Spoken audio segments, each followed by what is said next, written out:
place to promote the growth of Tigres in English through analysis, discussions, interviews, and more. Welcome to the La U Times podcast.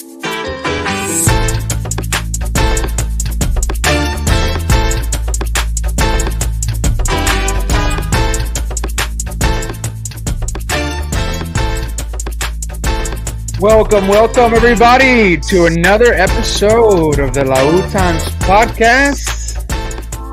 Pretty stoked.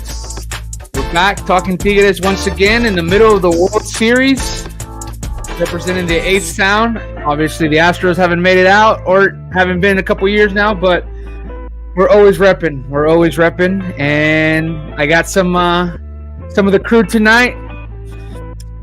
We'll start off with Edgar, Double O Nation. How we doing, my friend? Hey, what's up, guys? We are back. We had a much better week than previous ones, so a lot of positives to talk about.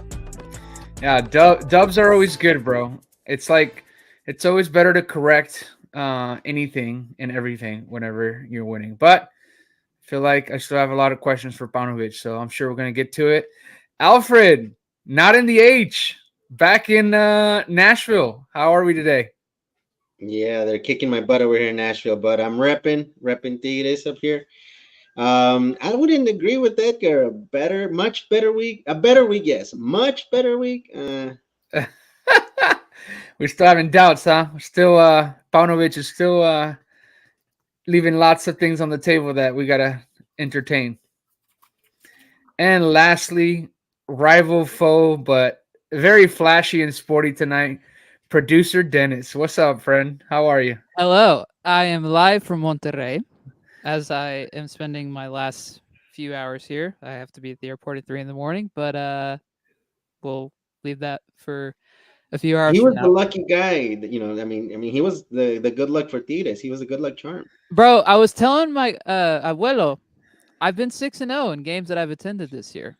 Between the 3 Leagues Cup games and then all 3 that I've been down here. What do we got to do to pay you to stay over there, man? I mean, come on. Bro, we got to find a plug with the team so I can get a free abono, clearly.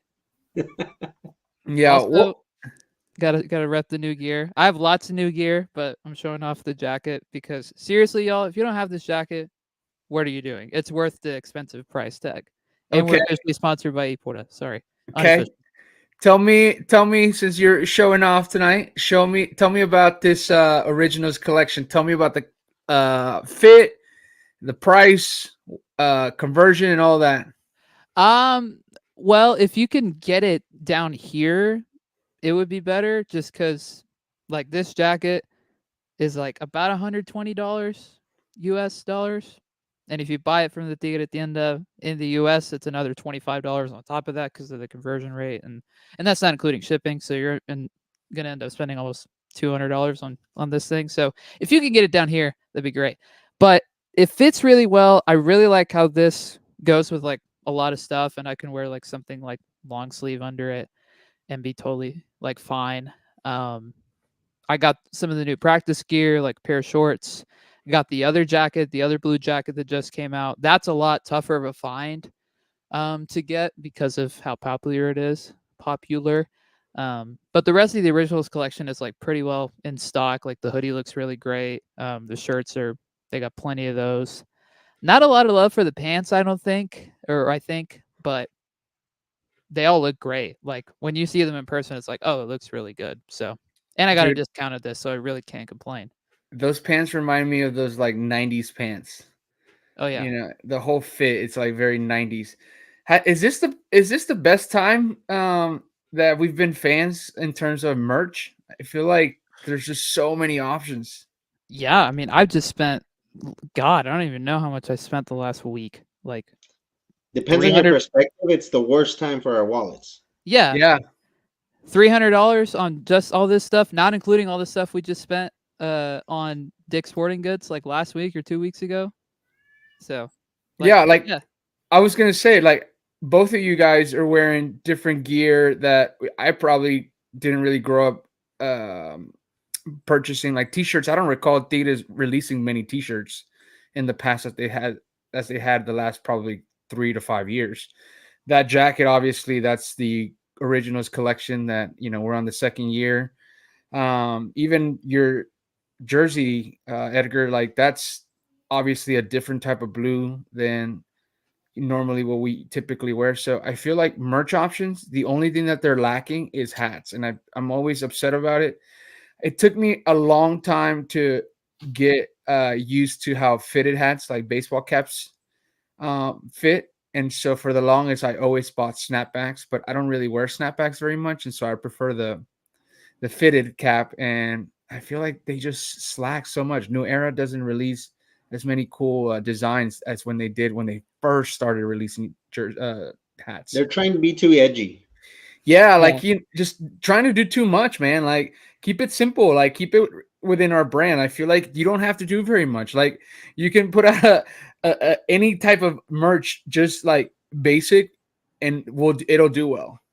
yeah, I can kind of attest to that because Alfred asked me if I could go find some hats for him, and all the ones that they had, like just like stuff that's already online, like designs that we already know are kind of just okay.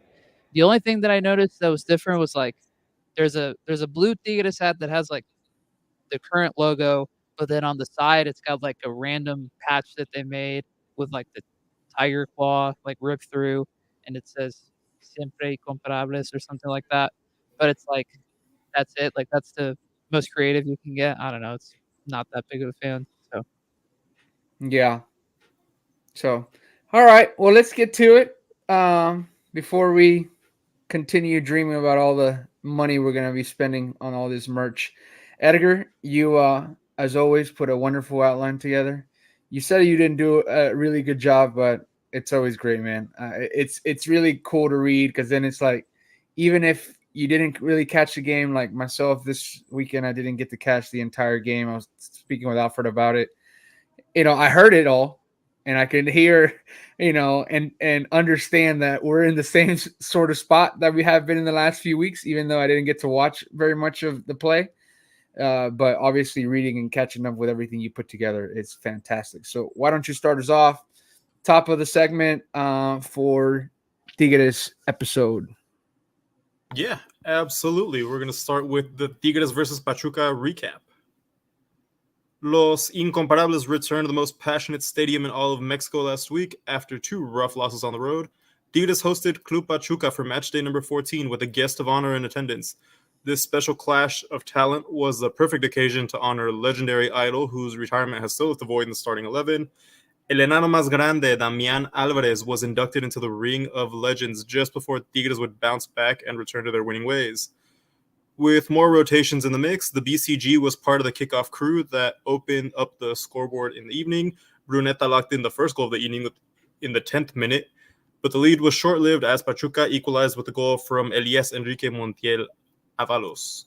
The second half saw Osiel Bellingham Herrera score in the 72nd minute, having been subbed onto the pitch just moments before. Did Pauno finally learn from his mistakes? Can this team lock into Liguilla mode as the season comes to a close? Let's discuss. So many things there in his, introductory segment here, and summarize. One of the things that, do you guys want to start with Damian Alvarez Yeah. before we get into the game? I want to talk about Damian Alvarez because it brought up sort of mixed feelings for me. For one, it was against Pachuca, a former team that he did really well. He won literally everything with Pachuca. Copa Sudamericana, excellent Copa Libertadores participations, Conca Champions, Liga MX, some really good Pachuca teams that 2005, 2006 era after he left Monarcas Morelia. And it was a really good fitting game. I don't know if Pachuca has any similar concept of like honorary, like I guess retirees or mentioning of their players, but I mean, I feel like Damian Alvarez felt at home with our team, continues to support our squad. So I had a ton of mixed feelings because I don't think we've seen a winger like that at Tigres in what, I don't know, probably the last 20 years. I mean, we've had some good wingers here and there, decent wingers, but Damian Alvarez was exceptional. And till this day, he could probably still suit up and give us a solid 15 minutes and you can definitely count at least one or two good crosses, and one of them is definitely going in. So he's assisting. I want to start off there. Favorite memory by Damian Alvarez as he got inducted into the Ring of Legends for Tigres at El Volcán this past Saturday. We'll kick it off to you, Dennis. I'll share quickly first just what the ceremony even was, since I You was were there. Yeah, tell me about it. in the building. It kind of caught me by surprise because they didn't like really say when it was happening, and so when it started happening, it was like, oh, here we go. And so they made an announcement over the PA, and him and his family walked out onto the field, and all it was is that they had a little like monologue that they read over the speakers, and then they showed a video, like a highlight tape, and then right after that they did a countdown, and then they like pointed people to the part of the stadium where the ring is, and they unveiled his number, and then they gave him like a little gift bag with I think a plaque in it and I think a jersey, and that was really it.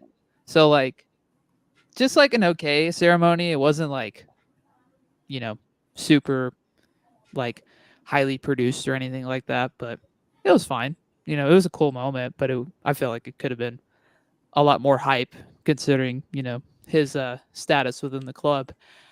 Um Man, I just there's just so many like crosses that I just remember watching him when I was younger, like seeing him like cross the ball and being like, oh yeah, like this is it. So I don't have like a specific one that pops into my mind yet. Maybe I will here in the next like few moments, but I just remember countless games like the 2011, 2015 like span of years where you're watching Tigres games, and you know that once he starts to get by his man and, sends one over into the box, good chance it's gonna fall into the right spot. So I don't know, just what a guy, man. Like worked so hard, represented the club so well. And we've talked about him before in our Sierra de la Silla episode, but how can you not love the guy? Absolutely. Edgar, what do you have to say about Damian in terms of maybe a favorite moment, goal, and just the overall thought on his honoring of the Ring of Legends? I mean, man, there's just been so many moments where he's was that pivotal player, that key, member of our team.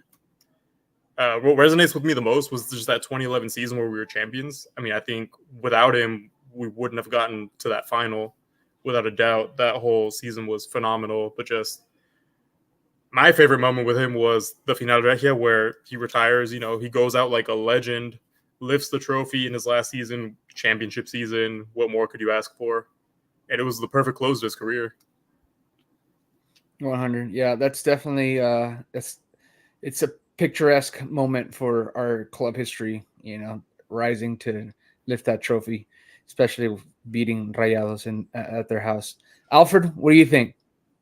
Yeah, so just commenting on that exact picture.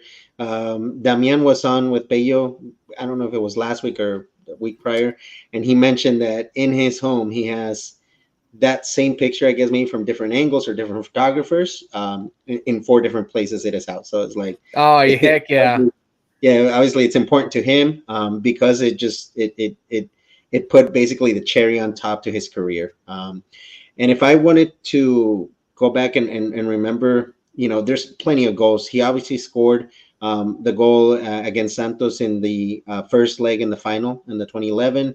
He scored a goal that got us into Libertadores, that 2015 Libertadores. We wouldn't have been there if it wasn't for Damian.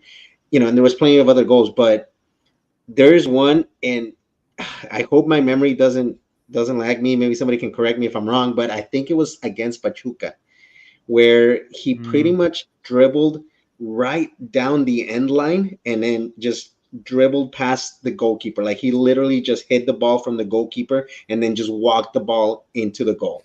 That to me was just like, oh my God. Like I always wanted him in Tigres since he was in Morelia. Like since he was in Morelia, I wanted him at Tigres. He went off to Pachuca. I was so mad. And, and he actually, came and did everything against us too.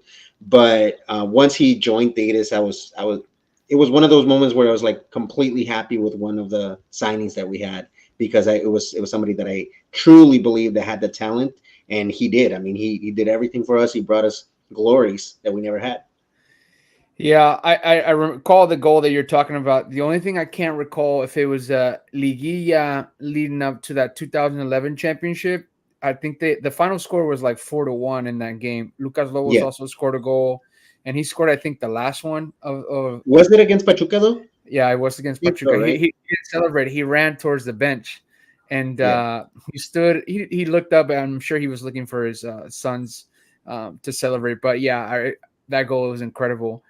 I was gonna say a little backstory on Damian for more recent fans of Tigres who may have watched the end of his career or, or are not familiar with them. It makes it even more special because Damian Alvarez is a River Plate academy player, and so he played there. And early on in his career, before he arrived at Morelia, where he was coached by Tuca Ferretti as well, and he was supposed to, or he was scouted and offered a contract by Rayados, and he said no, he didn't want to come play for them. And sure enough, later on, we make the splash signing when in 2010 in the summer, and with the whole remodeling, restructuring of our squad, and later on, 7 years of glory for him, championships and leadership, great partnership with Lucas Lobos on the field. And to me, that first moment that he stepped onto the field for Tigres, and you could just tell he was a playmaker, a difference maker, and he scored against Ochoa and a wonderful goal off the left side. His traditional move tucked in, opposite post shot, and you knew you can count on that guy to dribble past his defenders with the same move every single time, and he was going to find a way to cross. It was always, the same move, but he knew how to cross the he ball, and couldn't stop him. he knew how to find, his attackers, whether it was Mancilla, whether after that was Tito Villa, Gignac, Guerron at times, Sobis, all these guys that he played with. Damian Alvarez was an excellent, excellent professional for us, and he still continues to love the club. And honestly, I think that it's somebody that could be beneficial to have like a player developmental role. And I think that is something, Dennis, and I think you can attest a little bit more to this, being an NBA fan. That's something that I think maybe globally that's a little bit taken more advantage of, but I feel like in Mexico, that's something that hasn't been exploited yet, is having more former players, especially legendary players, in this case, like Damian, continue to help out and, put them on their contract. Doesn't have to be a huge salary, but, come a couple times, 3 times a week and really help with the developing of some of these players that are not as polished. And we sure can definitely use it with our wingers at the moment. And obviously, we've been talking about that, how these guys are still in development mode, and a guy like Damian Alvarez to be around in sort of a developing coaching role would be fantastic. So, any other Damian Alvarez moments before we talk about the game? Before we jump into the game, and it's not a moment of the man, but I actually want to point out about this ceremony. Obviously Dennis mentioned, that it was kind of just, spur of the moment. They didn't, it didn't seem that organized. Culebro and what's his name, Torrado, they weren't there. What do you Like, think? I mean, Are they? why would you present, Damian with this award and general manager's not there, president's not there? What's going on? That's odd for sure. Where would they have been? I mean, there's nothing really going on around the league that they would have missed. Like there was no meetings or anything. They didn't want to be booed. That's that's fair. I'll get to booing in a second when I was we gonna actually ask, talk about the game. how were the vibes at the stadium, bro? Okay, so weird. Definitely the worst I've ever felt being in the Volcan ever. Just like there was Well, time out. tension. Did you ever go to El Volcan before the championship, Sarah? Yeah. Like Yeah. I went to a couple games when the Kikin days, but those Okay. like Did the it feel one like back then? no. So like the one game that I vividly remember going to as a kid was the when we won Interliga in Chicago. Like the Okay. game right after that, and it was fun because like they like showed off the trophy, and it was actually a good time. And I was like 8 years old. I didn't know any better. So it felt tense in the stadium. It wasn't full. It was not sold out. There were seats in front, behind, beside us that were empty. We sat right next to Libres in the Zona del Gol Norte. Um, Shout out my grandparents for kicking it with me. My grandpa maybe is a little bit too old to be attending games now. I mean, he's 89 and you know he's getting up there, but hey, he had a great time. And Shout out to him. we split one of those things of chicharrones with the Yeah. salsa The and the lime. Mendes. Woo, Nice. bro, footy Shit. scran. Anyway, so it felt tense throughout the game. The Libres weren't even that loud. I'd say like even like the big like group songs were not super loud. They did not show a video showing the lineup before the game, which is what they usually do. And in that video, it shows all the players and it shows the coach at the very end. They did not do that, and I swear it's on purpose because Oh, yeah. they didn't want to give Paunovic all the boost. Which Yep. like, come on now, like you have to show the video. Like we need to know what the lineup is because I didn't know what the lineup was until like I had to look it up like right after the Damian ceremony. It's like who's actually about to be on the field because I had no idea. So that was like kind of frustrating because like I wanted to actually know, not so much about the booze, but I guess they didn't want to embarrass him and whatnot. Obviously, as the team like played throughout the match, like it got better. Like people started to get more into it and stuff, but it was just kind of odd, like the whole night. From where I was sitting, talking about the actual game itself, I noticed really quickly that our offensive spacing, and then we've kind of seen this on TV, but just like our offensive spacing is really bad. Like way too many guys like kind of crammed together like on one part of the field, and it just leaves our defense like kind of scattered in transition. I did not like that. The spacing there. But I did like Sebastian. I've thought he was super lively, like getting to watch him from like a field level. Like you could tell he was quick, he was active, he was aggressive, trying to win every ball. I mean, you could tell like he had a great night. I thought he was one of our better players. And the other thing about the crowd was Antuna came in, as we know, and got booed like crazy. So there was plenty of booing, but for him, I mean, it was really loud when he came on. I mean, I was a part of it, so like I'm not gonna say that I wasn't. So I mean, it definitely was. From my couch, it was just as loud as the commentators over, the TV, and I thought that was insane. my Bro. abuela was like, ¿Qué pasa? ¿Por qué le están abucheando?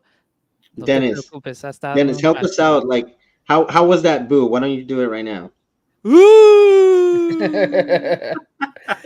Bro, he's definitely like top 3 most hated Liga MX player. Yeah, bro, it's bad.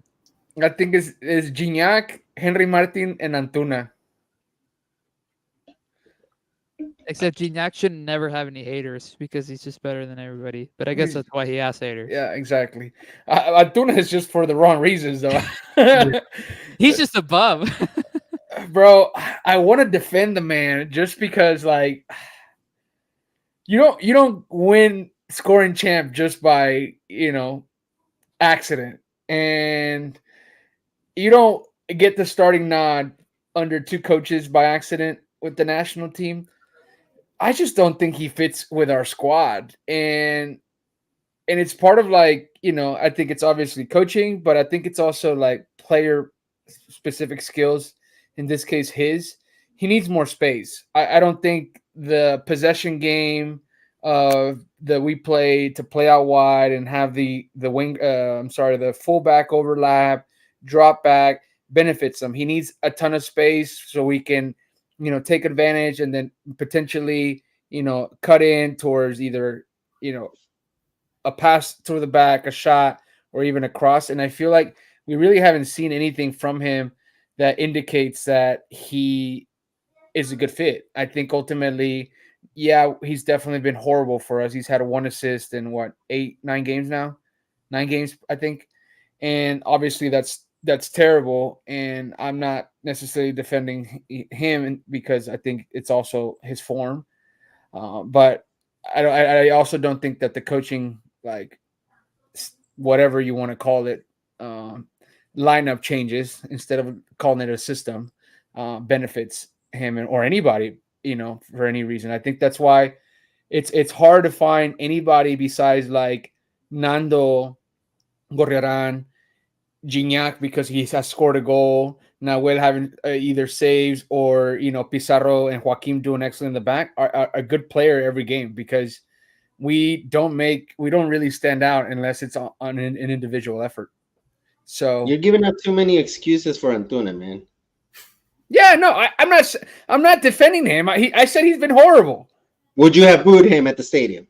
No, Oh, I don't boo I players. would have, but I'm a hater. I don't boo players.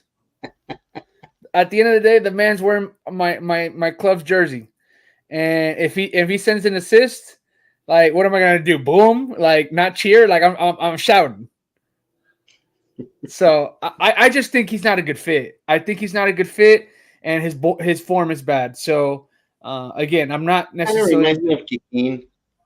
Dennis mentioned the Kikín era. Kind of reminds me of Kikín. Kikín was also like very lucky. Like he came, he actually won also like a líder de goleo at some point, I think, at Pumas. Bro, he went Or- to Benfica. Yeah, he went to Europe and he was in the national team and Yeah. he cost a lot of money. And what did he do here? Like, he was Nothing. trash. Yeah, he did at Cruz Azul have like a really Yeah, good he won squad. us an No, he didn't do anything during Interliga, but he technically won a trophy. Anyway, let me shut up.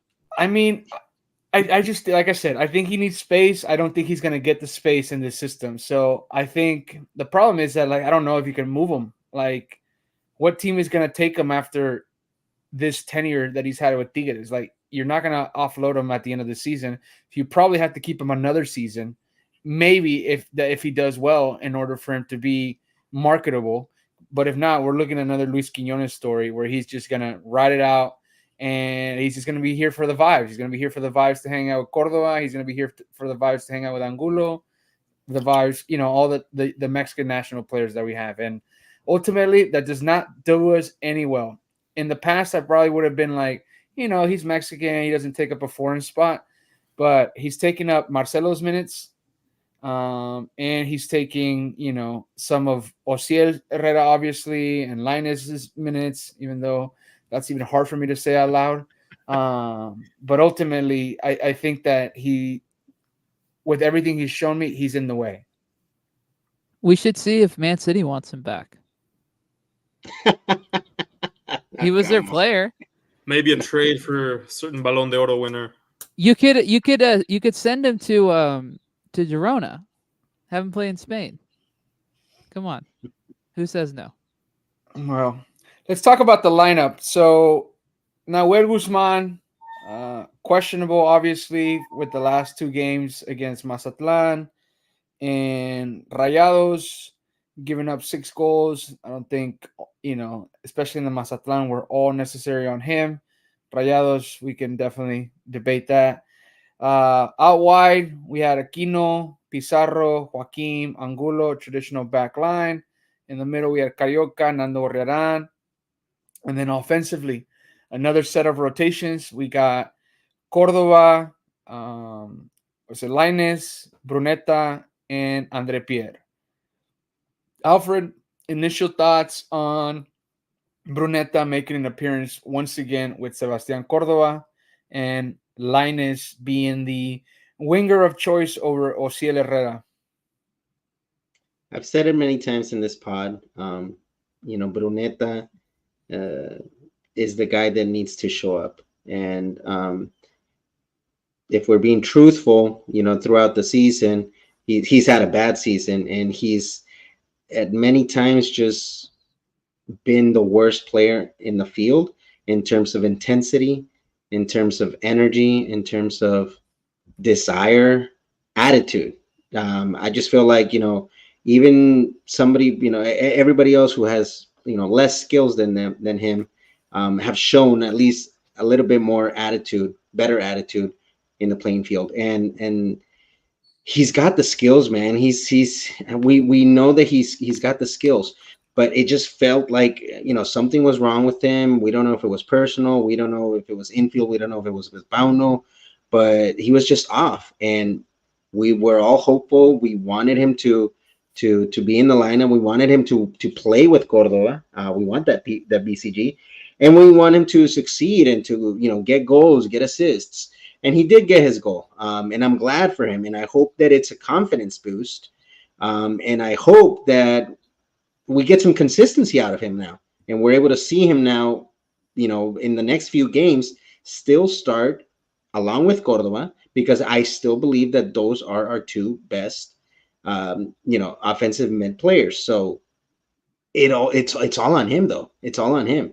So good for him for getting his goal. I hope that he comes back against Tijuana and Toluca, because we're gonna need him if we really want our team to pretty much do a bounce back and get in full form into Liguilla.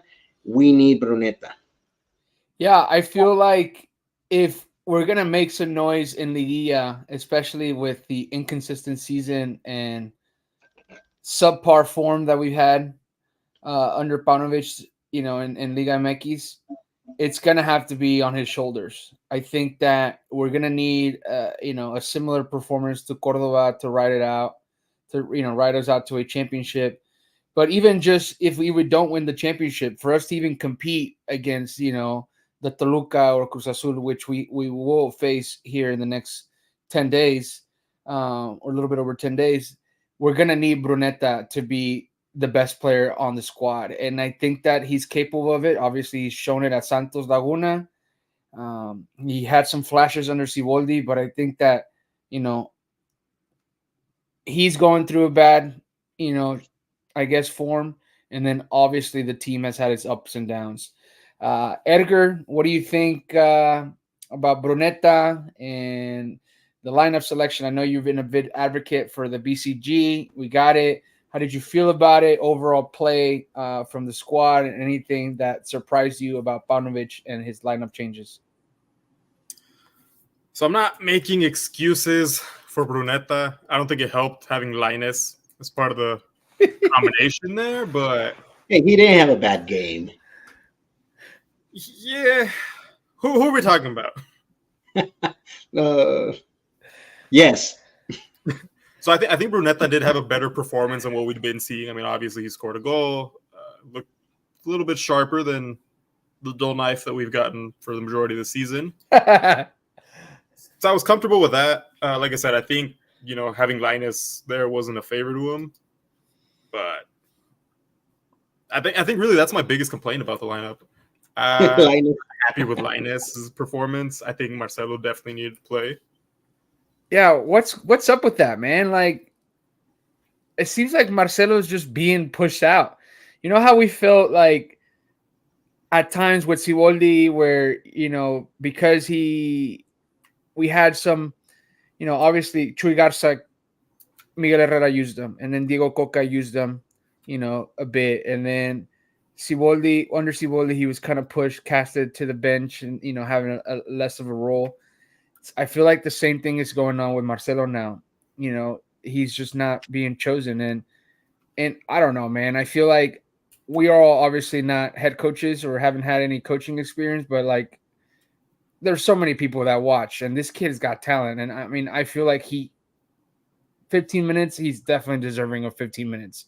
And not, on top of that, like Alfred, you shared some stats recently with us, probably over a month now, when we were discussing Florian and his impact. And Marcelo Flores is like, statistically, in the last probably 10 years, he's probably the second or third best winger we've had in terms of production, with his minutes, his goals, assists. Right there. Yeah, so Ciel, Marcelo, and Florian. I think that was the order. Yep. And I don't know, man. I feel like Marcelo is just not getting fair treatment. And maybe it's due to the fact that we have to play Chicha Sanchez to get the youth minutes. But ultimately, I feel like, again, we're wasting opportunities, and getting Diego Lainez being chosen over Marcelo Flores. I can understand it, because of what Linus gives you defensively and marking wise. Um, but ultimately, offensively, Marcelo is just much, much better. Dennis, tactical impressions being live. Would you see that was positive from our squad against Pachuca from the previous two games where we took two losses? Do you like the subs? Any changes that stood out to you? Obviously, Osil Herrera coming on, scoring a goal, connecting with Cordova. But what were your impressions of the game? Well, besides my complaint about the spacing, which I thought was weird, I thought the midfield actually did a good job. Like, I thought Gori and Carioca were like always in the right spot at the right time. I do have to say, defensively, really strong again. Did we hear anything about Idrisi on Saturday? Nope, because he was getting locked down via Aquino.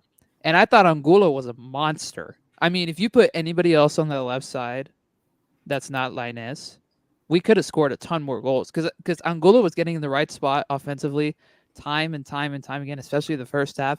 And Linus just kept on holding the ball too long and trying to like hold that up. And it's like, dude, just move the ball around. You know, like that's what really bothered me, especially seeing that because they were shooting on that end, on our end, the first half. And it just felt like he was killing every single momentum of every attack. But Angulo was doing such a good job, one of getting in the right spot, but also of just like winning the ball back really quickly. Nahuel was better. I thought his distribution was a little bit better. Still was kind of poor in some ways, but also he made some pretty good saves. Um, I love the Oseo sub. Obviously, you know, he was incredible in that goal. Like that's such a great goal that he scored. Um, I wish I was on that end at that time, but it was cool getting to see it still. And besides that, the other thing that I noticed is that Gignac wasn't getting too involved. He was having to go out wide left again, which is what happens when he doesn't get the ball. But also, Bro looked exhausted. He looked so tired. And so I understand why he got pulled in the 60 whatever minute. And I know he was a I, little bit frustrated, but also like he looked pretty pooped out there. he was mad when he Yeah. came out. Yeah. Was it But hot? not really. I mean, it's the same as it is in Texas. Same weather, so I wanted, man. I need to do a little bit of research to see the tracking of who's running the most on our squad because I would surely bet he's definitely in the top three of running. He runs a ton, more than he needs to at his age. I feel like he runs more now than what he did when he first arrived. bro, the irony of that is that both of my Uber drivers on the way to and from the game were like, "Este Guiñac ya no corre, no hace nada, tienes que saberse atrás." No, he runs all the time. It made me so mad. I wanted to like, you know, I feel like You should have told him. when people say that I feel like what they're really trying to say is that he's not running like taking on players, but they Yeah. just they associated that he can't move or he's slow. Like the man's not slow for his age. Like the man can still take on defenders. He's just like he's not going to be as agile with it because he's 39 years old. Like he doesn't need to do that first of all. And if he does, it's harder to go by a 23, 24-year-old who has fresh legs and has a better condition naturally to keep up with him. So I still think he does a great job of getting involved, but I think due to overall form of the squad, I think that it is now more apparent for him to have bad games as opposed to in the past. It was a little bit masked because the team had good games and he didn't have to be the best player. And since he's still considered our best player and he's still considered a high profile player and face of a league, he still gets criticism like if he was 25-year-old being the best striker in the league. So that's just how it's going to be with Gignac. It doesn't matter how you spin it. He's just going to get, love from a ton of people and hate from a ton of people. And some of it might be idiotic. Like, I'm sorry, your Uber drivers saying that he doesn't run because that's stupid. But if anybody knows of a stat app or anything that tracks the amount of running that a player does per game, I need to know that because I really want to show that and showcase that Gignac is one of the most running players on the field at all times. I feel like they used to do that on TV before. Apple I TV remember does that. No, but I mean like in Mexican broadcasting, like in Televisa or TV Azteca, like they would show like, oh, this player has run so many miles this game, or something like that. Bro, I remember. nowadays they're just too busy with like if Fernando Gago stole some ACs and talking about it for like 5 days straight. Yeah. Yeah, it's just like it's poor they just gotten Good away product. from like good product, yeah. Things that could matter now. Can I say two more quick things about what I saw at field level? Midfield did such a good job that Deosa was non-existent. That's a Yeah. guy that we really like. Correaran. Goriaran was all over him. Well, also Carioca too. He was like bodied him a couple times and Yeah. just made life really difficult for him. He's also fast. Deosa is quick. I And was impressed with that, Joaquin bodied him as well. bro. And that was my other point. Joaquim in the air. I know we've seen it on TV, but seeing it like really close because I was like 5 rows back. That bro can jump out the gym. Just unbelievable vertical. Gets to every single header, every single aerial thing. Like, what an athlete. Bro, we need a Joaquim goal soon, man. Bro, please. I saw a meme it's one of those memes that Joaquim's pocket and Diosa was one of the images. Yeah. Yeah, good shout out there to the defense. I think that's definitely something that we need to get back to. Obviously, we talked about Bruneta being the best player. If we want to make some, shake it up in Liguilla and be a better competitor, but defensively, we have to get back to what we did at the beginning and being solid in the back, smart, and just working together as a unit in order to prevent goals and having that in our favor. If we're not going to produce many goals, at least we won't get scored on as many times. There's one thing I wanted to mention about the game. How was the crowd, Dennis, whenever Gignac came out when he was upset? Because I know that they didn't really show it on TV, but I know he was extremely upset when he was Nobody coming. was like, there wasn't a ton of that, to be honest. It was pretty just like, I think we all kind of knew, or at least my section, we all kind of knew, he's not having the best of games. Some cheers for Ibanez when he came on too, so there wasn't a big uproar. I was gonna say something that I just remember what I was gonna say when you mentioned Nahuel when you said that better game. He's the reason we scored that goal. If you go back, Yeah, and true. look at The replay, little like, whoop, yeah, on a thing that he normally like, if it goes well, like shout out Nahuel, but if it goes bad, Nahueleada. But risky play out of the back, distribution to Carioca. Carioca dishes to Cordova. Cordova to Ociel. Back to Cordova. Cordova sets up Ociel, which that finish alone. Oh, nasty. Quick reaction, understanding placement, understanding obviously the touch that has to be put on the ball. The kid has just a knack for scoring and has to be exploited more. I don't think he's your traditional winger that you need to give him the rock and take on. I think he just needs to be closer and set up to goal to find the back of the net. So shout out Ociel. Another, I think he's just, dude, he might have one of the best production like stats as a Tigre like in the long run because he doesn't get to play a ton, but when he does, like it's impactful. He's our second best finisher behind Gignac, without question. Yeah. When it should be $12 million Nicolas Tanque Lupapovich Ibanez. Lou, cover your ears. Yeah. So I don't know, man. I think we didn't discuss pretty much the overall gameplay and what Pauno's influence. I think Edgar pointed it out in the outline, and maybe we should throw it back to Edgar. I mean, is Pauno responsible for this win, or I mean, did the team really improve? From my perspective, there was a couple of minor improvements that I think did help the team overall. I think number one was not waiting until the 85th minute to pull Gignac and try to do something with Nico Ibanez. We've seen that way too many times. For me, Gignac wasn't having the worst of games, but I did prefer this over him trying the double nine again and being less productive there. So I think that was a little bit of an improvement. And obviously, Osiel Herrera was good.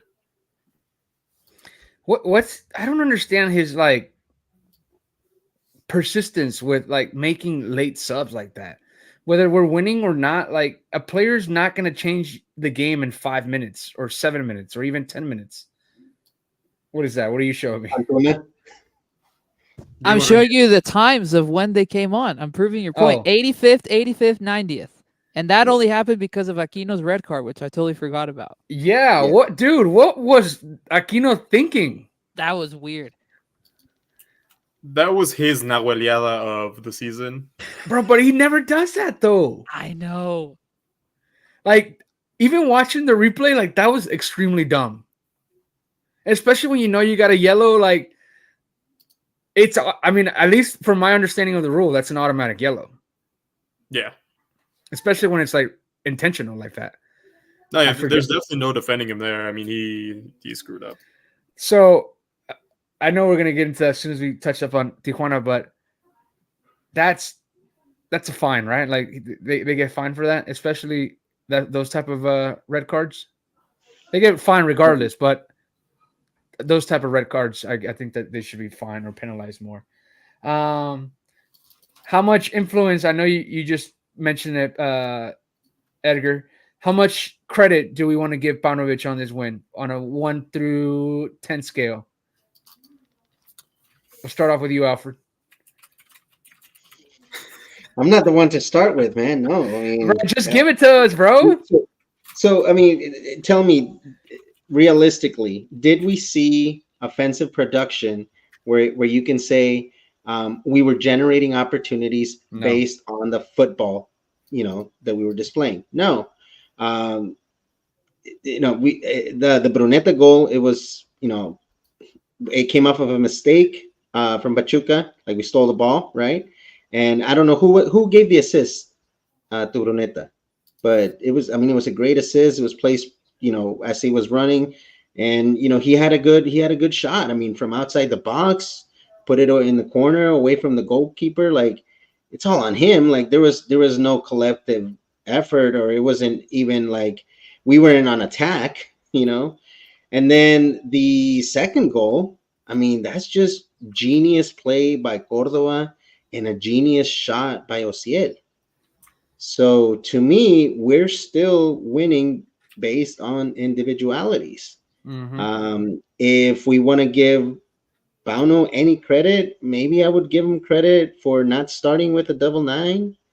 Maybe I would give him credit for I don't know, not experimenting too much. I mean, the only player that we would say that maybe we all didn't agree on was Linus. Aside from that, it was pretty much just the starting lineup that we wanted. So I'd give him a 2 out of 10. That's fair. I'm surprised you didn't give him a 1, to be honest. What do we think, Edgar? So me being generous, like a 3.5. So there were things that were done better. He improved a bit on the subs. I think it was still a mistake to not play Marcelo. Yeah, that's something that needs to be researched. We needed some insider information on what's going on with Marcelo Flores. Dennis, what do you think? How much of an influence?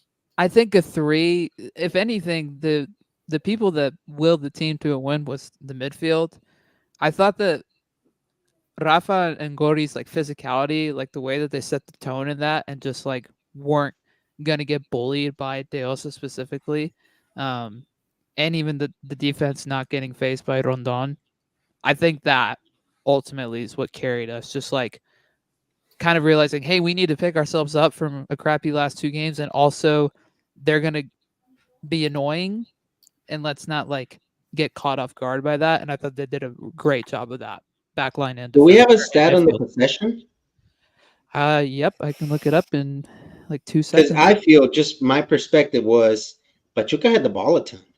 They had the ball a ton, and it was more like Dennis saying, our defense was just botting them and just playing very physical and not letting them get by and not letting them do their thing. But once we got the ball, we weren't really doing our thing either. I mean, it wasn't. Statistically, they had all the better stats. 53% possession, an XG expected goals of 1.19 compared to our 0.73. 2 more total shots, 1 more shot on target, about 20 more passes.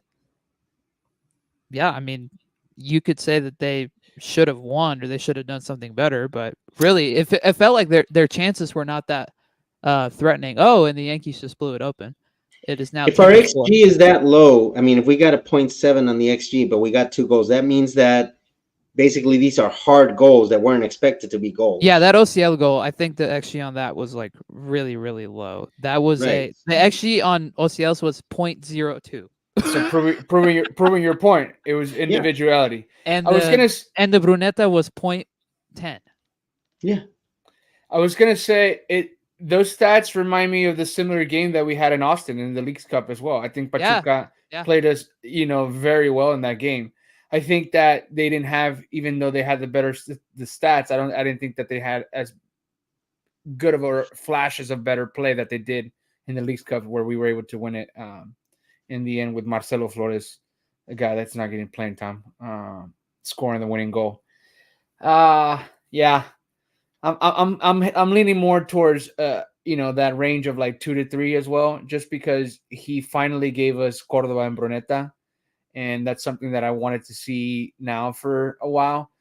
Obviously, still much more to be desired there, because I think that they could give us more, but it's already, we won, and they were both influential in the goals scored for us to win. So I think that, to me, that's how much influence the subs. Obviously, again, that late in the game could be managed a lot better. I don't understand why we have to wait, especially because you get so tired of hearing like, oh, un plantel como Tigres tan vasto, like, having all this depth. The And, depth.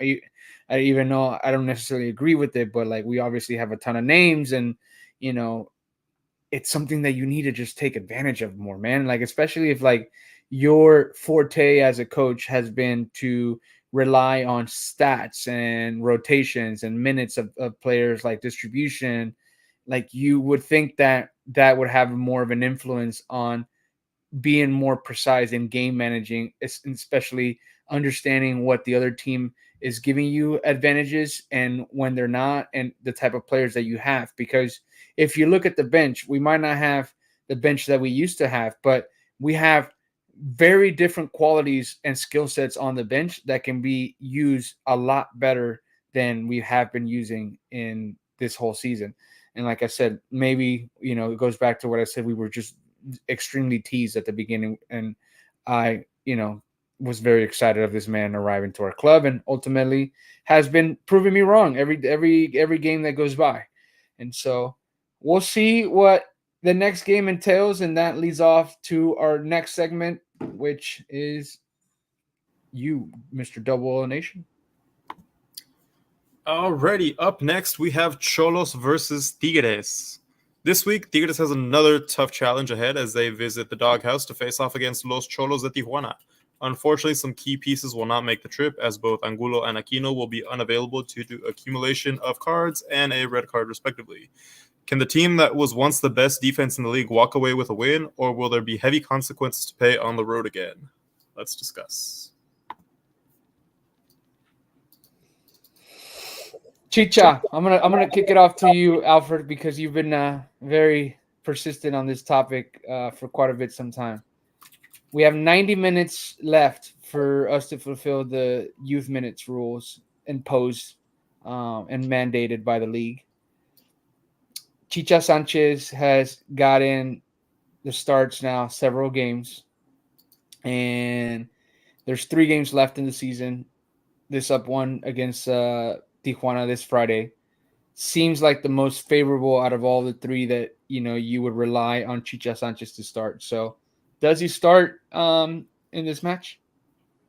I think he does. I think Pauno learned from his mistakes from weeks past when he faced I don't the Pueblas, the Querétaros, the Juarez teams, and he did not put Chicha in. Where we were expecting to at least see 5, 10, 15 minutes of Chicha, nothing. So then now he's scrambling in the last five games of the season, bringing in Chicha as a starter is probably his best bet, especially in this game against Tijuana. Bring him in as a starter because you know that if he doesn't start him and the game doesn't go well, or by the half, we're not seeing anything positive, he's not going to bring him in. So he has to start him. He has to start him, give him at least his 45 minutes, and then depending on where we're at the half, we'll go from there. Whether he at least lets him stay on another 10, 15, or subs him out again at the half.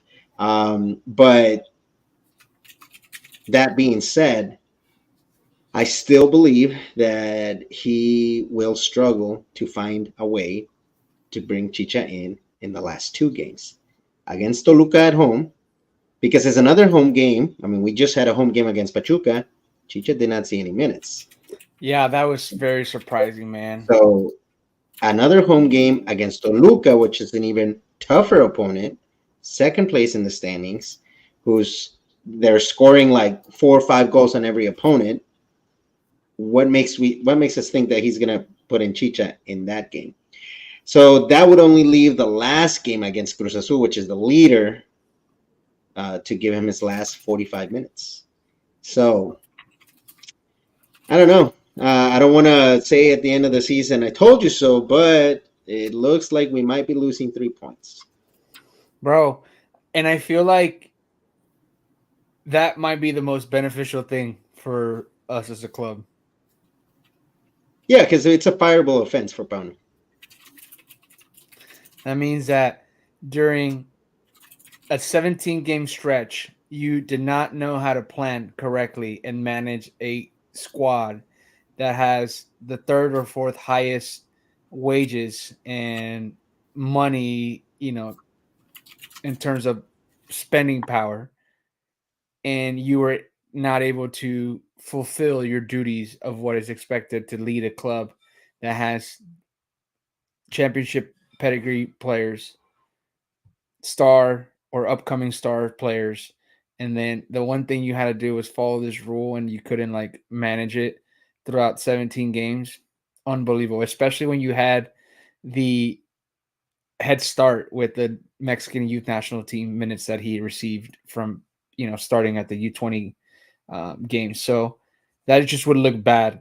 I'm still a firm believer that we're not going to lose the 3 points, because I think he has to worry about figuring out how to get the team to play better. And obviously having Chicha doesn't really help, but at this point also doesn't really take away, because it's not like we're playing fantastic without him anyways. So I think that he doesn't really get too much in the way of how we play.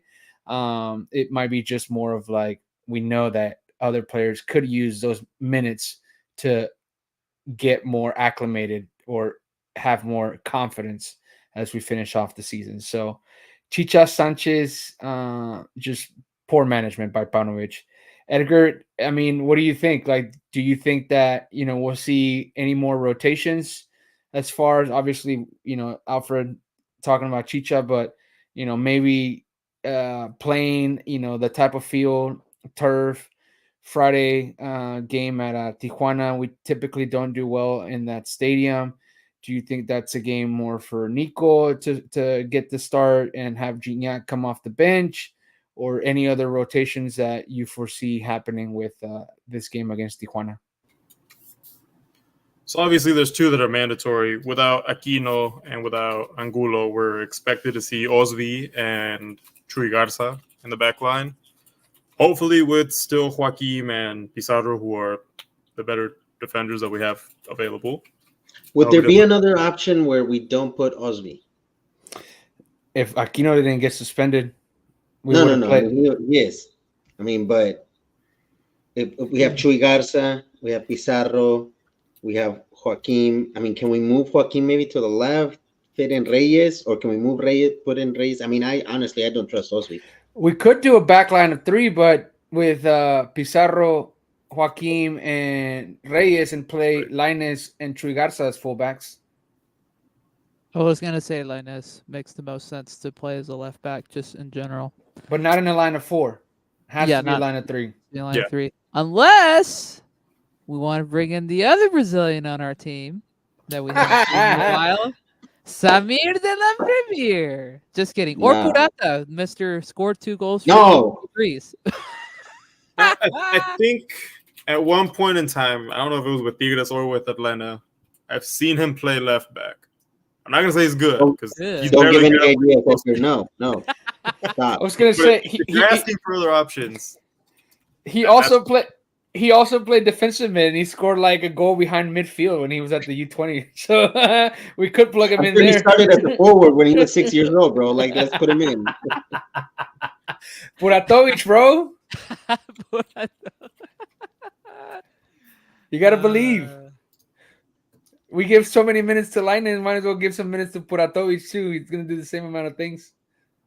Edward III, let's not forget. Still play left back. I wouldn't hate. Oh yeah, bro, that could be an option too. There you is go. true. That is a When more. was the last time we saw Edward Third? Like, I don't know, but you could put Chewy as the left back and put Tercero on the right. Yeah. Yeah. Bro, like I haven't even seen Edward Third like in Let like me in, toss. in videos of the social media or anything. Let me toss it back to you, Alfred. That was like, I mean, I didn't think we were gonna get anywhere with your question, but now we have gotten somewhere with your question. Would you prefer Chuy Garza starting on the left and Eduardo Tercero starting on right back over Osvaldo Rodriguez playing left back and Chuy Garza playing on the right back? Oh wow, you're contemplating it. God, Yeah. I'm gonna say the last time we saw Tercero at the end of the season of Siboldi, we were surprised. I mean, Tercero gave us a couple good performances. oh my God, I can't believe I'm hearing you say this. I mean, I have not seen anything from Osby to convince me that, you know, What about that he beautiful was any cross? reason why we hired him. What about that beautiful cross he said Nico Ibanez? That was the best cross of the season. You were there in person. No, don't matter, man. That was his Oh, Florian man. moment. Absolutely. Oh bro. no, don't. You Just saw one that good play. you saw that curve on that cross, bro. That was exceptional. That was like Florian teaching him all over again. I mean, again, I didn't think we were gonna get anywhere with that question, but it seems like we did. I still believe Osvaldo Rodriguez and Chuy Garza get the nod, and I think I have higher confidence in them two being the starters. I think Chuy Garza, obviously, but it just tells you, scouting wise, it didn't work out with Osvaldo. If we're not confident when we first initially signed them, we thought that he was going to be a good backup, bring up more offensive power than Angulo, and he didn't really, create any competition at that left back spot. And now we're just stuck because of the red card or the accumulations of yellow that Jesus Angulo received. So, not a good spot. So, those are obviously expected rotations. Edgar, any other rotations that you foresee in the middle? I think that we might be clear that Nando and Carioca are probably going to start there. Offensively, do we get the BCG back, or we get a different set of players up top? I mean, I definitely think we should without question, but seeing who's coaching us, I have a gut feeling that Nico Ibanez is going to make his way into the starting lineup, which is not a bad thing, but it's not what I would prefer. And definitely he's going to switch up one of the wingers. I don't know if it would be Cordova.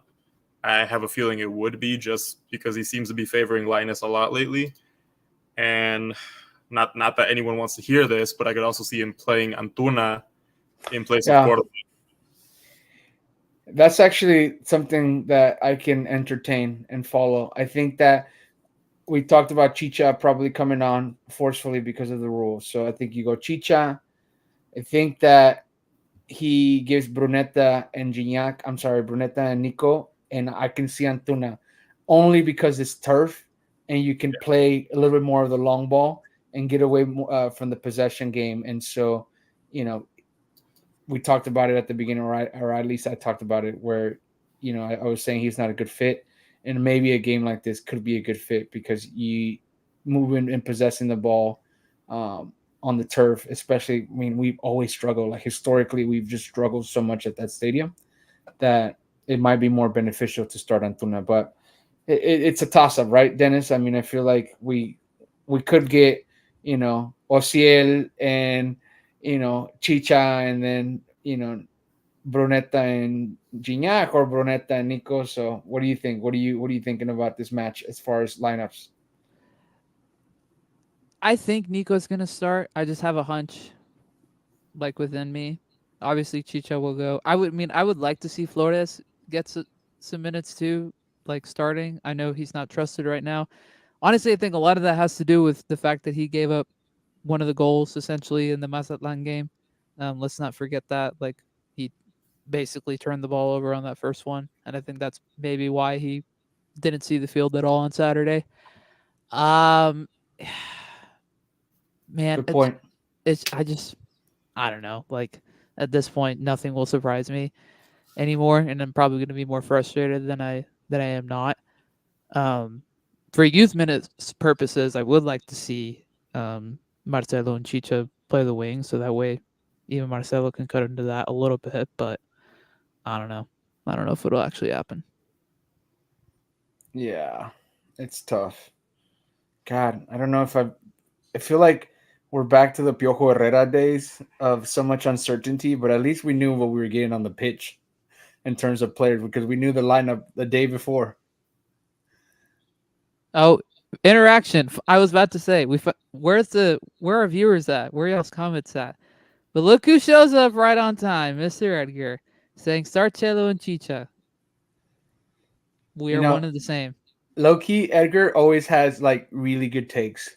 Like he doesn't push his takes, but when he says what he wants to say, he's usually correct about what needs to happen, and usually he shuts us up in terms of like, giving us the balance of like what needs to happen on the field and what actually helps us and is beneficial for us. He's been on Marcelo's boat for a long time, and he's got high confidence in him. I think we all do. I think except Paunovic. Lame. um, what are we thinking as far as results wise? I think, do we pull off a tie? Do we somehow squeeze a win out of there, or are we looking at a bad result? I feel like we should win. I mean, I know that Tijuana's sixth in the table, but when I see them play, I'm not that impressed personally. I don't know. Maybe I'm wrong, but I haven't felt like they're unbeatable. So we should definitely at least draw And like they've one drawn the one. last two matches. They've drawn Yeah, against Atlas and America, surprisingly. Well, not surprisingly. America's doing not well. You know who's on that squad that could potentially score against us? Oh, don't get me started. Don't get me started. Who we talking about? Tijuana. I asked him like, what do we think about like predictions and as Yeah, far as but who's on the squad that could score against us? bro Cocolizo, bro. Oh, He forgot. He forgot. he's still a starter. No, he doesn't start. He lost his No. spot. He gets like minutes. He gets starter minutes, but he's not the clear starter like when was it Piojo Herrera was there, and Right. he did get when Osorio But first Tigres arrived. is one of the teams that he scored the most in his career against. So Yeah, and he scored against us when he was at Toluca too, right after we got rid of him. I want to say he did. He didn't play last game because he has a muscle injury, so maybe he Oh, doesn't even show up. that'd be Um, nice. here's something we do need to contain.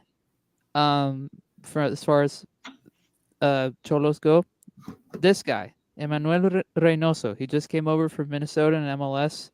Probably one of my favorite number 10s in North America. Just incredible passing, incredible vision. He's really good. So Nando and Gori, or not they're the same person. Nando and Rafa and the defense need to make sure that they're not caught off guard by him because he will make magic happen. You He's know, incredible. it's also a bad game for Angulo to miss because Efrain Alvarez has also been really good this season Yeah, for them, and he plays out wide on the right side. definitely been very well under Yeah, I Mr. think Rotaciones. he's The OG probably Rotaciones. yeah he's Yeah. been like probably their best player this season. Like Osorio got him balling. The pride of LA Galaxy. Right. Yeah.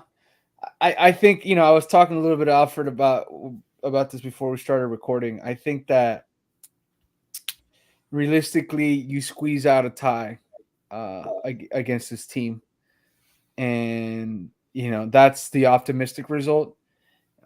But I would not be surprised if we lose. I think a tie would do us okay. Obviously, we don't want that, but I feel like for me, heading to the last 3 games of the season, I would love to be in the top 4 because we would obviously get priority, at least in the first round of matches, to play at home.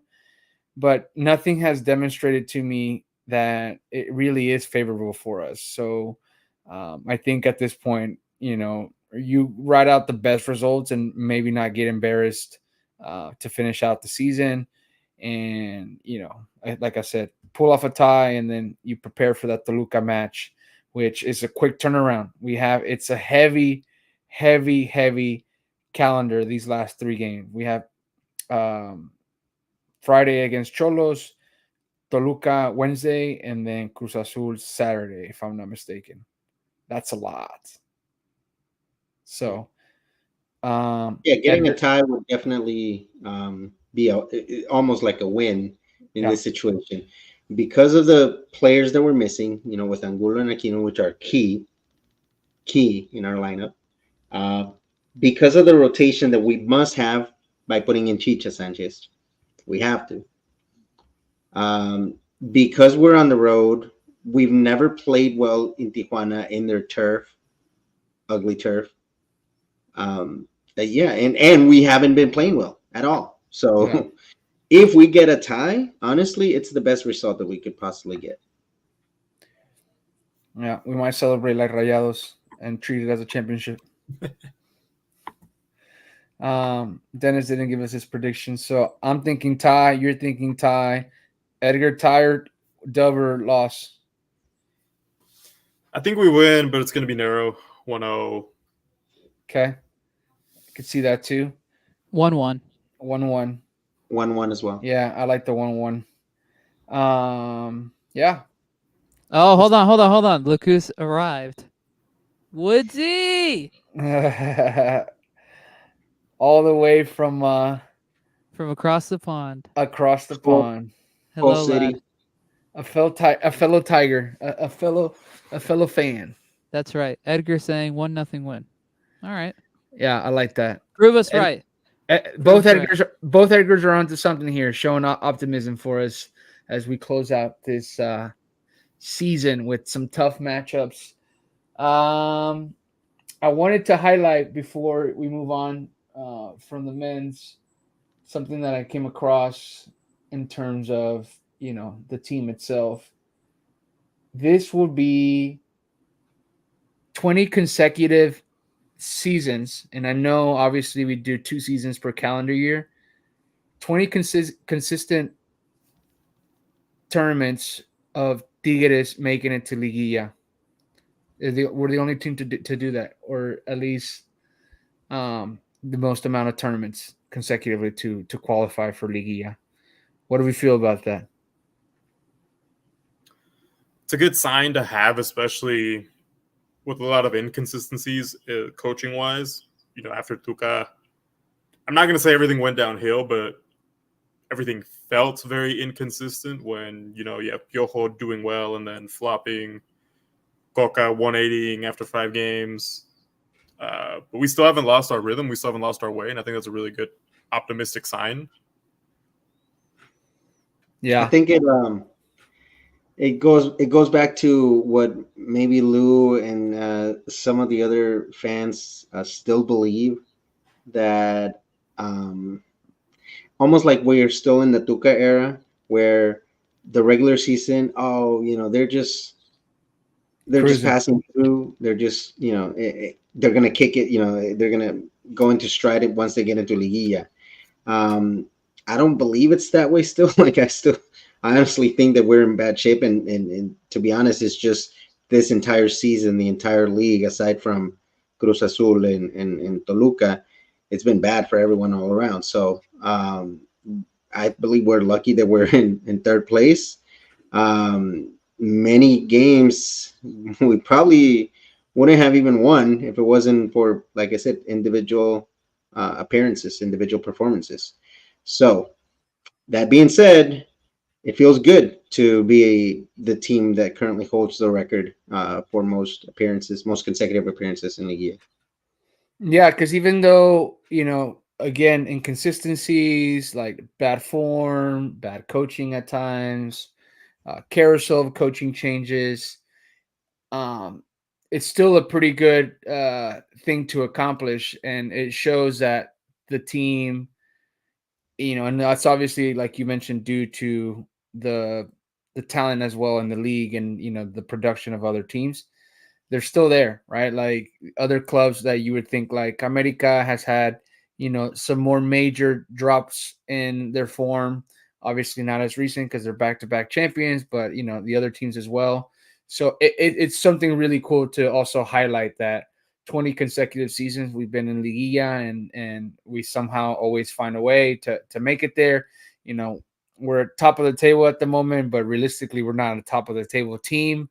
And there's other times where we've looked better on the field in past seasons, and we weren't like top of the table. So ultimately, again, something good, cool to highlight about our squad, and so much, with what they're looking to uh, always strive for, which is championships. You wanna talk about this comment that Woodsy just left? Yeah, I was I gonna like that. see. That's a Yeah, great I point. was gonna see if you had anything else to add about the 20 seasons of making the year, but yeah, Woods or Woodsy from the UK sharing this comment. It's something that has been talked about by many people now, in the media, fan base, ourselves as well, and it seems like that really has followed Paunovic everywhere that he has gone. Obviously, we beat him in the championship at Chivas. When I interviewed Jorge from Chicago, he talked about, and also Mo, they talked about Panovich during his time with the MLS squad in Chicago with the Fire. Also giving up leads, and just not doing well in playoff moments. And so, is that something that he's gonna get over? Like, I know, throwing it back to something like Dan Ortiz was always criticized for, like, he never really got past semifinals. It seems like obviously Paunovic is something that haunts him and doesn't really appear in big games, and he's shown it to us in these Rayados and these Clásicos, in a friendly one and a Liga MX regular season one. I don't know, guys. What do we think? Is he going to get over the big game situation, or is he just not cut out for it? It worries me from a substitution perspective because if you guys remember the second leg against Chivas, like he made some pretty costly substitutions, taking out a lot of their attacking players and allowing us to get back into the game. Which obviously we're not complaining about that, but that is just an observation, right? Well, we're Um, complaining about it now because we're seeing Sure, sure. it. No, I'm saying in that moment, but like, Oh yes, I yeah. agree. That really that gives me a lot of like, a lot of worry, a lot of angst because I could see that happening again. However, this is the most experienced squad he's ever had, and so what gives me a sliver of hope with this point is that I think the players will do a lot more of like willing through end of games, like end of big games, more so than he ever could. Like Guido, Andre, Rafa, Nahuel, like those guys are gonna like make sure that we try not to collapse as much as possible. That wasn't gonna happen with that Chivas team last year or 2 years ago because that team was so young and had Hmm. really no experience besides Pollo Briseño, right? And that's not a that's not speaking a ton. So that to me can like the fact that we have such a experienced group of veterans, it gives me hope that it can negate whatever bad thing Bonovich could bring to some degree. Not entirely, to some degree. But to summarize, you still believe he's not cut out for big games because Oh no. No. if anything, it goes back to what Alfred has been saying throughout this episode is that it falls back on the individual performances of our squad. I mean, look at what happened the last time we were in an or in a tournament style thing with him back in August. The way that he fumbled that NYCFC game lineup wise specifically ended up costing us a chance to go far in that tournament, in a tournament that we honestly could have won, looking back on it now. So I still can't get over starting B going at Cam. Oh my Ugh. god. Any other opinions, guys, on Bonovich and big games? Well, That says a lot. If he wants to keep his job, he's gonna have to figure it out. Do we want him to keep his job though? No. Yeah, no, but that's a good point. I do think, despite this being only his first season, that there's been so much turbulence with the performances, with his decisions, with the whole Chicha situation, with the Clásicos, that if the Nahuels, the Cariocas, the Pizarros, the Guiñacs don't come to his rescue, because they're not, Superman. I mean, in the end, there will still be mistakes, and if that doesn't happen, and if Pauno makes bad decisions like we know he will, I think this will be his only and last season at Tigres. Yeah, even though I would like for that to happen because, like I told you guys, after the Clásico, I knew not so much because of the actual opponent, but it was just more so the performance that we had with the squad and then the management and everything. For me, it just solidified like everything I needed to see as far as like how any more convincements I needed to have that he was not cut out for the job.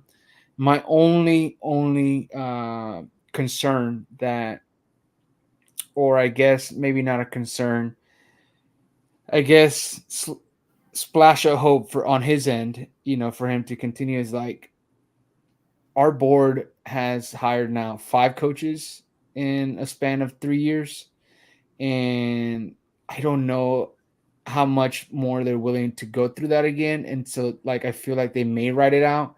And if not, then obviously it needs to start at the top, right? Like those guys need to be gone. So that way it's a whole clean slate of a project to be taken on. And what makes it, I guess, quote unquote, okay, is that you have guys who understand moments and are on their way out, that it wouldn't be a big turbulence for if that were to happen.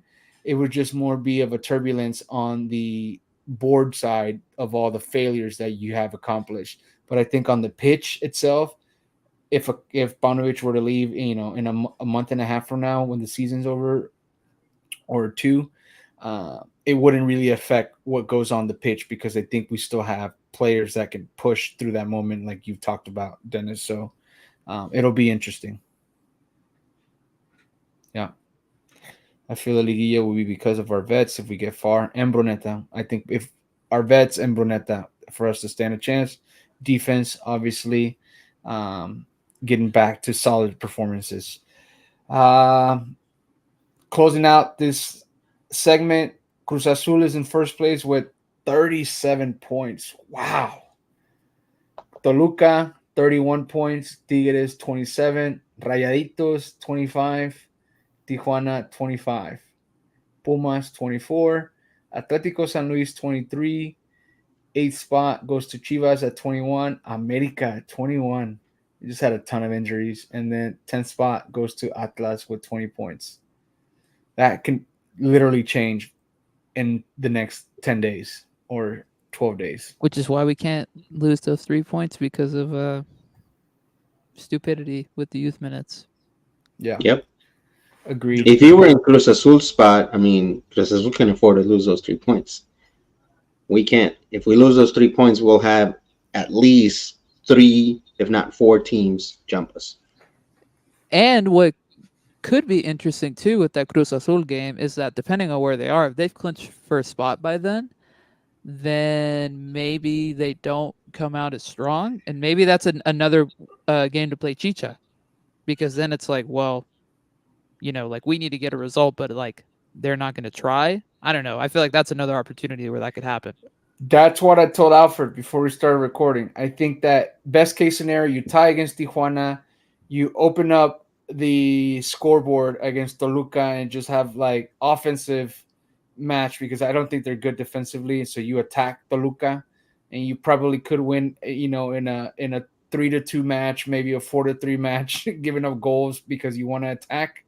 And then that Cruz Azul being the last game of the season when they have nothing to play for, and we can catch them in a moment of maybe not good team function, that we might pull off a tie against them. So I think that scenario would favor us, where they don't have really nothing to play for because they've already have clinched first place. So call it now. You're saying that in these next 3 games, we're going to get 5 points. Yeah.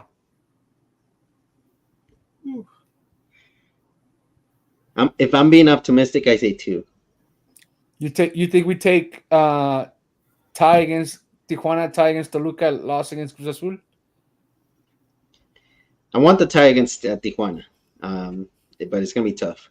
And I think we can get the tie against Toluca, at least. So, yeah, 2. 2 out of 9. 5 I out think of 9. I think we get at least 3. I don't know how, but I think we get 3 at least ties. 1 win. Which would be worse, 3 ties or 2 losses and 1 win?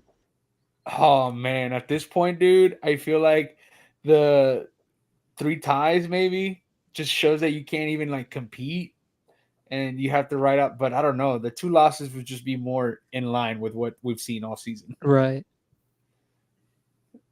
We'll see. Last part before we go, because I know we got to go to work. Or go to the airport in 6 hours. Woo. Let's speed through this part because I don't want to give Mila Martinez too much time. All right, so before it's Dennis's bedtime, Zonas versus Pachuca Femenil and Liguilla predictions. We do not have a little recap bubble for this because I got lazy. And we were on a break. And we're on a break, which is actually still going on right now. Actually, really quickly, shout out to Mari Carmen Reyes, who scored a goal tonight with El Tri Femenil. Why you got an assist? I got an assist. Why got an assist. A couple of our other players were out there on the field tonight. Good for them.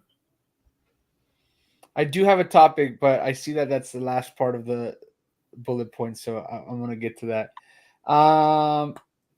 You have on here Ovalle obviously looking to get, to close out the season, scoring title. I personally don't see that happening, but it's not really expected. I mean, she's a winger. Obviously, she carries us most of the time. But, Charlene Corral is an attacker.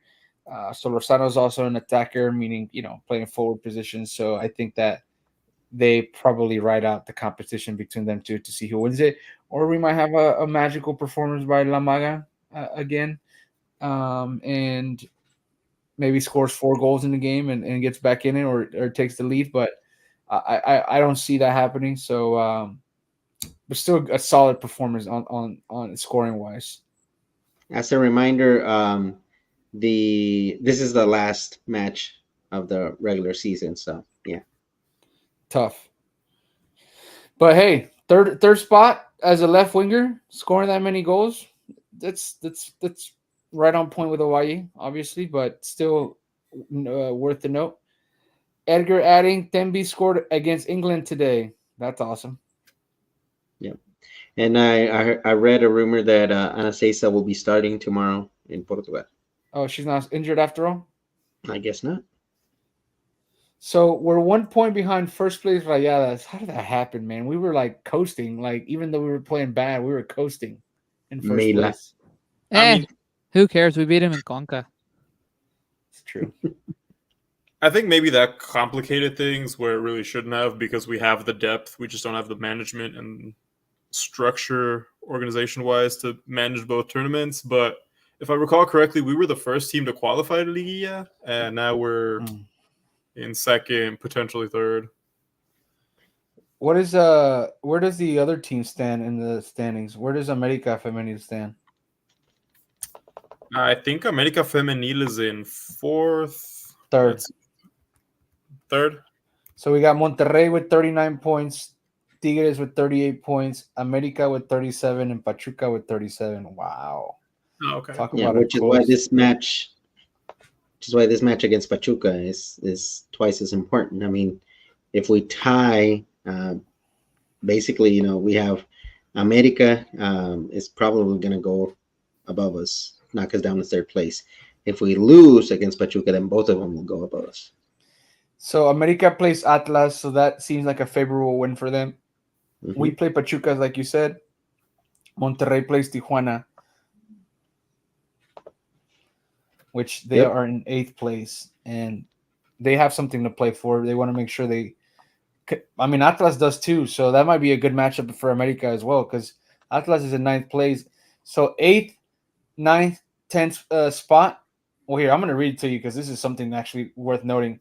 So top 4, I just read to you guys, and that probably, that there's no way that changes. So it's just a matter of where they stand. So after Pachuca, we have Juarez with 29 points, Pumas with 29 points, Guadalajara in 7th with 27 points, Tijuana 25 points in 8th spot.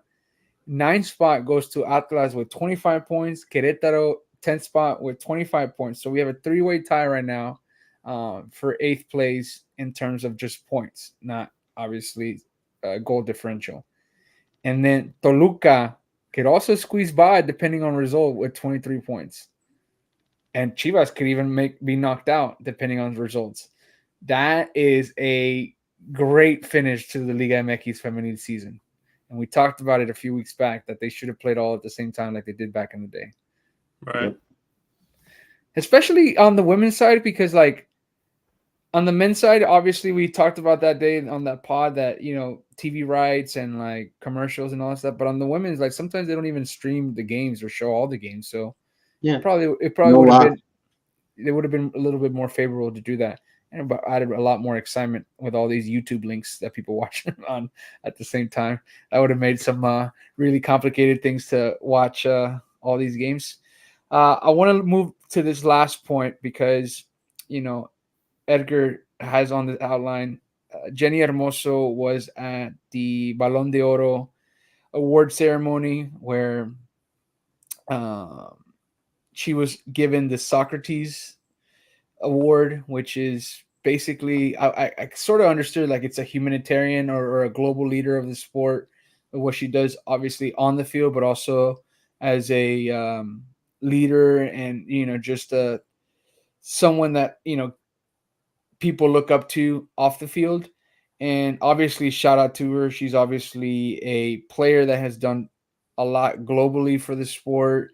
World Cup title was important in the championship that she had with Spain at the World Cup, and has had a tremendous career with Barcelona, Atletico Madrid, and Pachuca, Tigres, not so much, but obviously she's one of the most liked players on the team. At least I still think so. But I did see a couple things online over the last couple of days, and more so from newer fans, or at least it seemed like newer fans of the Tigres Femenil brand, and sort of going on this maybe narrative or just take of Tigres was nothing before Jenny Hermoso got there, at least globally. And it sort of like made me really like, I don't know if upset's the right word, but more so disappointed in just like the easy like way out of like criticizing the team when the team obviously has had a global spot. Yes, Jenny Hermoso is a global player and probably will go down as, as of right now, because the sport has been very young on the women's side, a top 10 player, let's call it that. but ultimately Tigres Femenil has done tremendous amounts and has had a ton of accomplishments on the project that they established years ago when the league was founded.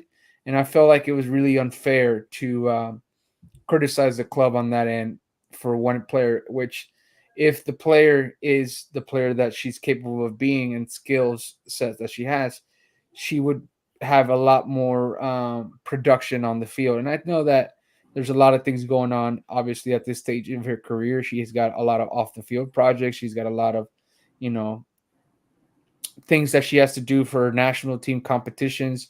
She was in the Olympics this past summer. She obviously goes to compete in qualifiers. So, what do you guys feel about that? I mean, uh, sticking to what Jenny Hermoso has meant for Tigres, and more so about because, like I said, it seems like you guys also came across those types of comments online about Tigres Femenil with and without Jenny Hermoso. We'll start off with you, Edgar. Yes, I mean I agree with you. It is, I don't know if disappointing is the right word, but upsetting definitely to see that there's a lot of fans who think that Tigres Femenil as a brand is only because of what Jenny Hermoso is and when she arrived at the club. That's very, very far from true. Uh, I mean, since day one, Tigres has been at the forefront of women's Liga MX and North American soccer altogether. I mean, before we had Gianni Hermoso, there was Mia Fischel, who was able to make the jump from Liga MX to Europe, without sponsorships, without any sort of international name to herself, because she was being snubbed by the U.S. women's national team. Right. So she really wasn't that recognized, on an international scale. But the reflectors were on her because she was a good player, because of what she was doing and accomplishing at Tigres Femenil. The club is much bigger than Jenny Hermoso, and I'm not afraid to say that. It's maybe an awkward statement if you've not been around and if you've not been following the team since day one, but it's definitely bigger than one player. Absolutely, I agree with that. Alfred, what do you think? Yeah, I saw the tweet and I saw a couple of the responses. I didn't get time to respond myself. I haven't had the time to be on Twitter much, at least to participate. But yeah, I mean, to express my opinions about that. I mean, it's not like Jenny is going around the world carrying the Tigres flag, right? So, I mean, how can they say that? Oh, because of Jenny, now Tigres is in the spotlight. That's not true, because she's not bringing us into the spotlight with her, right? I mean, yes, she's in the spotlight and she's a global phenomenon, global celebrity, but that doesn't mean that goes hand in hand with her participation at Tigres, or at least, she hasn't contributed here enough to be that important to the team. Yes, she is very important globally to the game, but to the team specifically, she hasn't. And in the end, I mean, Tigres has made their own story, has carved their own story without her. So I might even say that Tigres has been known worldwide because of other situations that don't have anything to do with players. Before the last Clásico of Real Madrid versus Barça Femenil, where they packed the stadium, we used to hold the record for the most attendees at a women's game. Right. And then, so we got recognition because of that, right? So it was the fan base or the club, right? And at some moment also, there was a lot of following of, what accounts or what teams, were getting the most reactions or interactions on social media. And we were right up there in a top 10, up there with like Chelsea and Barca, and Tigres Femenil was in there. Right. So, to say, to come out and say that, oh, because of Jenny, is just a ridiculous statement. So I just take it for what it is, ridiculous. Sure. Take it with a grain of salt. Those are good points. I forgot about the social media, because that's probably, I haven't really came across that lately. They used to release more of the social media engagements across all platforms, and Tigres was definitely at the forefront of Facebook, Instagram, TikTok, Twitter, like we had the most engagement up from our fan base, along with some of those heavy hitter teams that you mentioned. Dennis, anything you'd like to add to that as far as something that was, came up about recently? Well, at least she showed up, unlike Real Madrid. That's not the topic, Dennis. I'm just saying. We're talking about the ceremony. Edgar with a good comment. Yeah, I'll throw it up again. Yeah, most views on live Facebook live women's games. True. Yeah, and then the Bayern Munich, when they came to Mexico and we played them, beat them with Uchenna Kanu scoring a goal. Uchenna Kanu also being historically one of the higher transfers at the time. When we sold her to the NWSL, I think she was sold for $350K, if I'm not mistaken. And obviously, Edgar mentioned Mi Official making the jump from Liga MX after forfeiting or foregoing her right to go to the Orlando Pride team that she was drafted by. She came to Tigres, made a career out of herself, got snubbed by the national team, and then eventually moved on to Chelsea, where she was doing well to begin her career there until she got hurt. And so I think that the brand itself, now Thembi coming on board with the project international player and doing good things, and just the brand that across North America now that Tigres has become on the women's side, and these competitions in the Summer Cup, now advancing to the Women's Champions Cup. I think there's merit alone that Tigres Femenil has also done a great part with or without Jenny Hermoso. And then there's also what's going on the field, right? To tag along with, everything that's surrounding it is that Mila Martinez has maybe not done her best job at managing what Jenny Hermoso can be for this team, and ultimately has exposed Jenny Hermoso in terms of, being on the pitch. Is she an excellent player? Like I said, as of right now, I think she's going to go down as a top 10, player in the history of the game. As of right now, with the game being so young on the women's side globally, but ultimately, Tigres Femenil has looked better, without her on the field for most of the times of the season. And that's not to say that she's not a good player or she's not, the most skilled player in the Liga MX. It's just that the fit hasn't been a good transition, and we expect more out of her because she's got the skill level to do more at Tigres Femenil and really take us to a higher level, right? To in terms of like what these people have been saying lately about that she is Tigres Femenil globally. We definitely need her to take us to a higher level and use her brand and her skill set to accomplish more, with our squad. So, anything else, fellas, before we go? I don't know if I have any from the vault moments besides I came across a new edited video of Roman Guevara. Roman Guevara is basically the YouTube collector of anything Tigres videos. If you want to see some goals, you go to Roman Guevara's channel. If you want to see some games, some important moments of our club history, Roman Guevara is your guy to go watch. He's got excellent, top-notch videos on YouTube. And he tweeted out today that he updated his Walter Gaitan highlight reel of his goals at Tigres. And I only saw a 2-minute clip of the video that he posted today, and I was just in awe, man. The guy is just incredible, and I tweeted about it. Walter Gaitan, he's not. I can't say overall his goals quality wise were better than Chignac's, but I don't think it's Gignac than Walter Gaitan in terms of quality of goals scored at Tigres. I would not disagree. Let's go. No, I would not disagree. I do have one from the vault movement that I ran across. It goes way back. It actually caught me by surprise because I didn't even remember or knew or remembered that we had a 6-2 game that wasn't against Rayados. And it seems that 25 years ago, Tigres beat Pachuca on October 26th, 1999 by 6-2 with 3 goals from El Diablo Núñez. So, oh, I'm gonna have to look that up. That's around I was 7, 8 years old. 1999. Was Luis Hernandez was on that squad?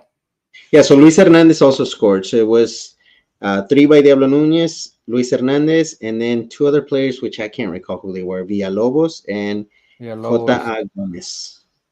Oh, Juan Augusto Gomez. Okay, Yeah. there you go. Yeah, he was a guy off the bench. He had some good passes, good skills. Joaquin Del Olmo was on the squad. Yeah. I was gonna say I didn't want to give him any credit just because he ended on bad terms, especially as a late with Gignac. But I did come across, there's an account, I think it's called Liga MX Sudamerica, something along those lines of a name, and they'll post like moments of Liga MX or highlight goals or whatnot, and they showed a Luis Hernandez goal on Toluca, off of the right side. Cristante's coming out on him, very low angle, and chips it over the top, or volleys it over the top. It was a really nice goal. I was gonna quote tweet it, but I didn't want to give him clout. But I guess I'm giving him clout now on the pod. But Luis Hernandez, you were really a special player whenever I was growing up, but you don't disrespect our legend like that, especially when we fed you and pay and had one of the best salaries on the squad. On this day a year ago yesterday, Tigres destroys Chivas 4-0 away from home when Paunovic was still coaching Chivas. That game is well known for the Marcelo Golazo that he had at the end of the game. It is also known for Ibanez having 2 goals, Lainez having a goal, um, Samir starting, Fierro and Gorriaran was the midfield that day, and Loroña played minutes Wow. We had a coach. with Siboldi. I actually met Alfred that game for the first time. Oh, okay, nice. Yeah. Well, I think that's it for us today, fellas. Dennis, what happened to your jacket, dude? I just noticed you stopped showing off your jacket. Bro, I took it off like 2 seconds after I talked about it at the Oh, beginning. I It's been off for the last like hour and a half. I just noticed. I just noticed. Um, we miss you, Lou. Lou, if you hear this, we miss you on the pod. Haven't seen you in a couple of weeks. Henry But, Ford, we miss you too, just so you know. Yeah, Henry Ford himself. But thank you everybody who tuned in live to watch the episode. Obviously, this we put out tomorrow on the audio version only. Make sure you share, retweet, quote tweet, listen to it with your friends. And as always, provide any feedback or things that you would like for us to discuss. Um, we love obviously doing this and talking Tigres, and we're always open to new ideas or suggestions. Anything to say, fellas, before we take off? Thanks for listening. Get your Tigres merch. Dennis will be modeling throughout the week. Follow him on socials. Don't plug me too much now. Alrighty, fellas. Y'all take care. Have a good night. Go Dodgers. Peace.